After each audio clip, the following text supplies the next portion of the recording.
আসসালামু আলাইকুম। আশা করছি সবাই ভালো আছেন। আজকে আমি শেয়ার করব একদম ঘরোয়া স্টাইলে তৈরি সুস্বাদু রেসিপি কাঁকরোল ভাজি।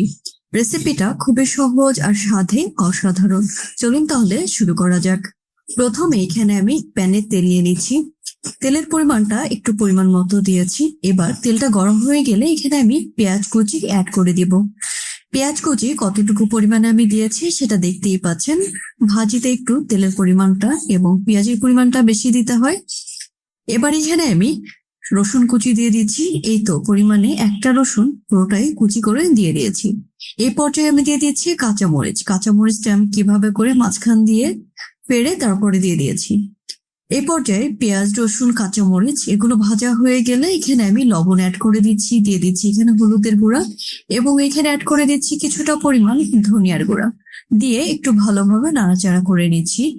নাড়াচাড়া হয়ে গেলে এ পর্যায়ে আমি এখানে কাঁকরোল অ্যাড করে দিচ্ছি। এখানে আমি কাঁকরোল এবং আলু দুইটাই একসঙ্গে ভাজি করে নিচ্ছি। আর কতটুকু পরিমাণ চিকন চিকন করে কেটে নিয়েছি সেটা দেখতেই পাচ্ছেন। এভাবে চিকন চিকন করে কেটে নিলে কাঁকরোল ভাজিটা খেতে কিন্তু অসাধারণ হবে।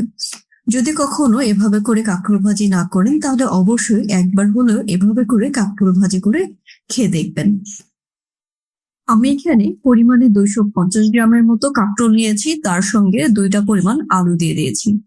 এবার আমি এখানে সবগুলো কাঁকরোল এবং আলু দিয়ে দিয়েছি, মশলার সঙ্গে খুব ভালোভাবে মিশিয়ে নিয়েছি। এবার চুলার জালটা কমিয়ে কিছুক্ষণের জন্য ঢেকে দিয়েছি। ঢাকনা তুলে তারপরে আরো কিছুক্ষণ খুব ভালোভাবে নেড়ে দিচ্ছি। আর চুলার জালটা কিন্তু মিডিয়াম আঁচেই রেখেছি, কারণ চুলার জাল মিডিয়াম আঁচে রেখেই সম্পূর্ণ কাঁকরোলটাকে ভাজি করে নিতে হবে। কারণ চুলার জাল যদি বেশি বাড়িয়ে দেওয়া হয় তাহলে কিন্তু ভাজিটা পুড়ে যাবে, ভেতর থেকে সিদ্ধ হবে না। দেখতেই পাচ্ছেন কত সুন্দর হয়েছে কাঁকরোল ভাজিটা। কালারটা কিন্তু অসাধারণ হয়েছে। আর ইতিমধ্যে কাঁকরোল ভাজিটা কিন্তু কমপ্লিট হয়ে আসছে। এই তো এভাবে করে পুরোপুরি কাঁকরোলটাকে আমি ভাজি করে নিয়েছি। দেখতেই পেলেন কিভাবে করে আমি খুবই অল্প উপকরণে খুব সহজে একটি ভাজি তৈরি করে নিয়েছি। প্রিয় দর্শক, এই ছিল আমার আজকের কাঁকরোল ভাজি রেসিপি। আশা করি রেসিপিটা আপনাদের ভালো লেগেছে। রেসিপিটা যদি ভালো লাগে তাহলে অবশ্যই একটা লাইক দিন এবং বন্ধুদের সাথে শেয়ার করুন। কমেন্টে জানাতে ভুলবেন না আমার এই রেসিপিটা কেমন হয়েছে।